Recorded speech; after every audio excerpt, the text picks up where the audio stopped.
Hello everybody and welcome to another episode of Box Office Talk. This is the show where I break down what happened at the box office, see if my predictions for the top 5 are correct, then make predictions for next week's top 5, so let's get right on into it. Last week I predicted that number 1 would be Thor Ragnarok, number 2 would be Daddy's Home 2, number 3 would be Murder on the Orient Express, number 4 would be A Bad Mom's Christmas, and number 5 would be Jigsaw. And I actually got all 5 of my predictions right once again. Last weekend I got all 5, this weekend I got all 5, and when checking who actually got the predictions right, I found out that a lot of people also got 5 out of 5 right. So, brief montage.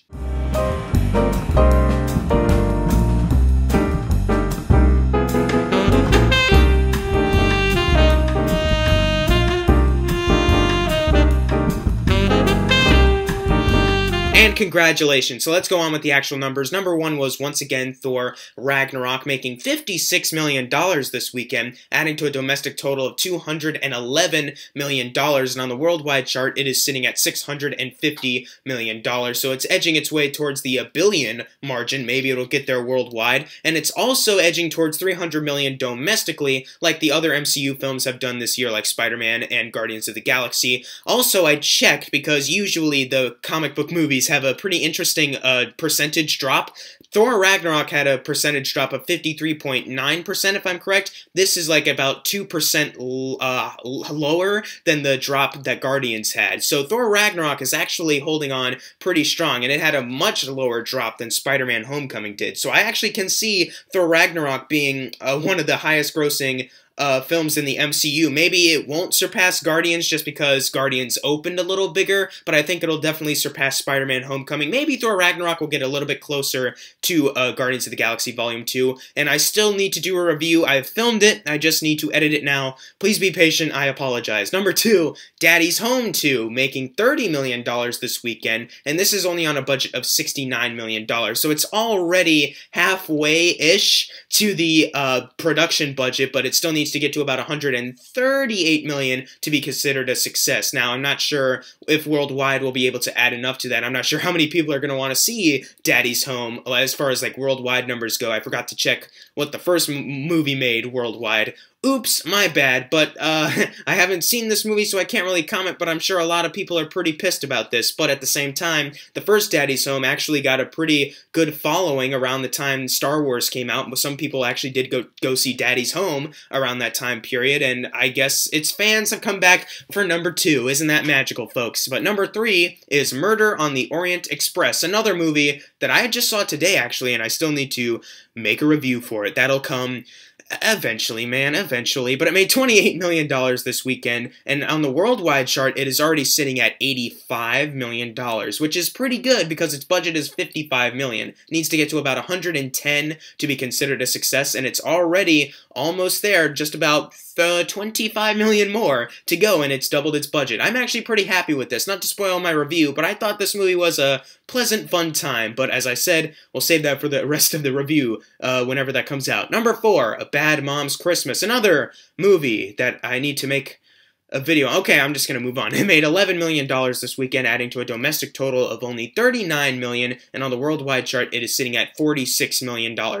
Part of me is saying that maybe some people didn't want a Bad Mom sequel, and a part of me is also saying that maybe a Christmas-themed movie was a little bit too soon, but then you look at Daddy's Home 2, which opened much bigger than A Bad Mom's Christmas, so maybe it is just the fact that not too many people wanted an actual sequel to this, and they don't really want to go, or maybe it is because of Thor Ragnarok or other stuff. Either way, this movie is less successful than the first movie already in its first 2 weeks of being released, and I'm happy with this. Even though I haven't seen the movie yet, I've already predicted that it's going to end up being maybe just about the same as the first film, meaning it's going to be trash. But let's move on to number 5, which is Jigsaw, making $3 million, adding to a domestic total of $34 million, and on the worldwide chart, it is sitting at $79 million. Now, that is a big change from the number 4 being $11 million, and now number 5 being only $3 million. That kind of just gives the last 5 movies, like about 3 of them are Halloween-themed, and Jigsaw being one of them, so it doesn't really surprise me that there's just this drastic just change from 11 to 3 million. Not too many people wanted to see the bottom 5 movies that are out. One of them I'm disappointed in, but the others I can kind of understand. One of them being number 6, Boo 2, A Medea Halloween, only making $2 million, adding to a domestic total of $45 million. It's only $5 million away, $5 million from getting to the doubling point, assuring themselves a sequel, a Boo 3.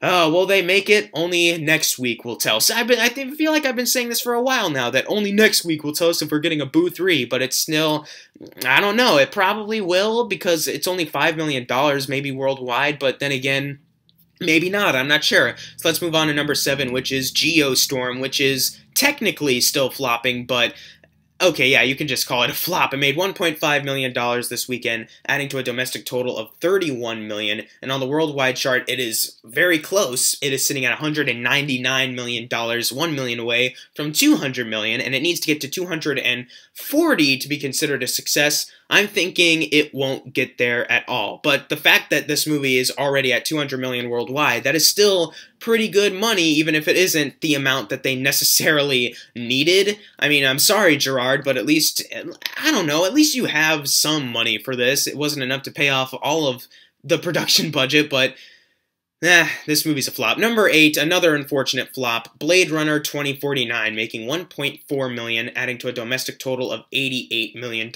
And on the worldwide chart, it is sitting at $243 million. And now, I've heard a report that Alcon is going to lose $80 million because of this movie. Maybe this 1.4 loosened it down to like $78.6 million loss. I'm extremely bummed by this, that it's actually going to lose that much money. That just goes to show you, I do use the mathematical equation of just doubling the budget to see if they'll be considered a success, but there's also a little bit more there. As you can see, the 80 million doesn't really match up with the 300 million like estimated success goal that I usually set up with doubling production budgets.